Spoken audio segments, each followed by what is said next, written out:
She was sitting across from her father, completely exhausted. Not the kind of tired you get from a long day at work, but the kind of tired that life itself gives you. The kind where your body keeps going, but your heart just doesn't want to anymore. Her voice was calm, but it carried a heavy weight. There was no anger, no drama, just pure, unfiltered honesty. "Dad, I think I'm done," she said quietly. "I'm tired of trying." She stared down at her hands, unable to meet his eyes. "Every time I solve one problem, another one just pops up. Just when I think I can finally catch my breath, life pushes me back under. It feels like no matter how hard I fight, peace just isn't meant for me." She paused, the silence hanging in the air. "I don't even know what I'm fighting for anymore." She stopped talking. Maybe waiting for him to give her advice, a lecture, or some big motivational speech about patience and strength. But her father, a chef who had spent his life working with heat, pressure, and time, said nothing. He knew that some pain doesn't need answers. It needs understanding. Instead of speaking, he simply stood up. "Come with me," he said. Confused and a little irritated, she followed him into the kitchen. The kitchen was his sanctuary, a place where mistakes were part of the process and nothing ever stayed the same for long. He took out 3 pots, filled them with water, and placed them on the stove, turning up the heat. He still hadn't said a word. She watched him, her frustration growing. Into the first pot, he placed carrots. In the second, he carefully added some eggs, and in the third, he spooned in ground coffee beans. Then he just stepped back, no explanation, no lesson, just silence. And time, the water slowly started to heat up. Tiny bubbles turned into bigger ones, and soon, all 3 pots were at a rolling boil. The sharp, unforgiving sound filled the room. She crossed her arms, her mind racing, wondering what on earth he was trying to prove. After about 20 minutes, her father finally turned off the stove.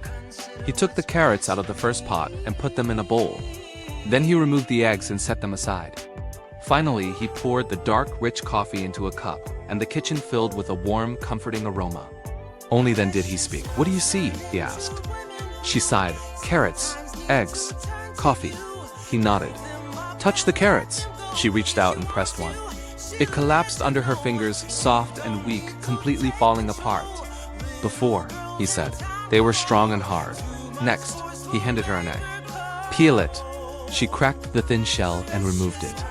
The egg looked the same on the outside, but when she cut into it, the inside was solid, hard-boiled.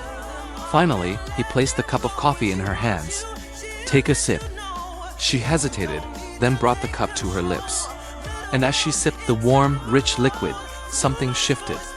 For the first time that day, a small smile touched her lips. It felt familiar, safe. Her father watched her closely and said softly, "All 3 faced the exact same thing. The same boiling water.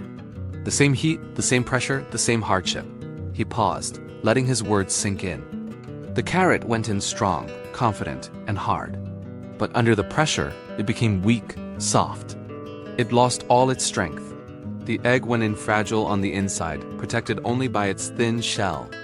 But after the struggle, it became hardened, closed off, insensitive. Then he looked at the coffee.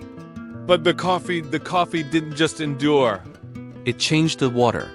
It completely transformed the environment that was causing it pain. He stepped closer, looking directly into her eyes. "So tell me," he asked gently, "when adversity knocks on your door," raise his voice, he didn't rush.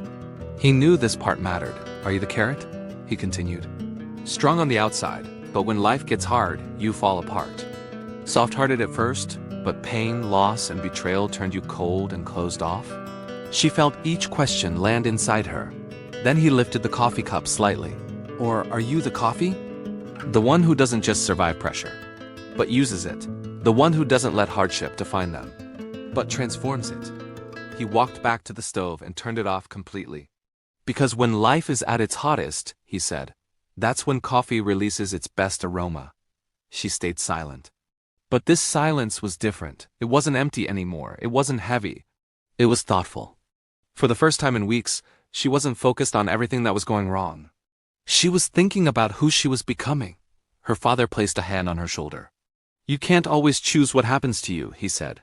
"But you can always choose what you become because of it. Life will keep boiling," he continued.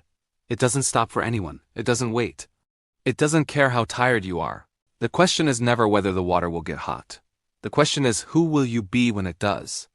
She looked down at the cup in her hands, at the steam rising slowly, at the quiet strength in something so simple.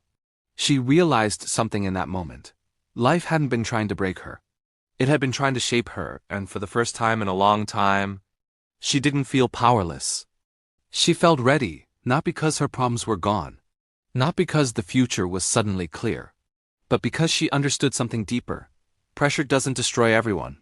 Some people let it soften them, some let it harden them, and some choose to transform it. She took another sip of the coffee and smiled. Thanks for watching, and if this story resonated with you, please give it a like and subscribe for more content that makes you think. See you next time.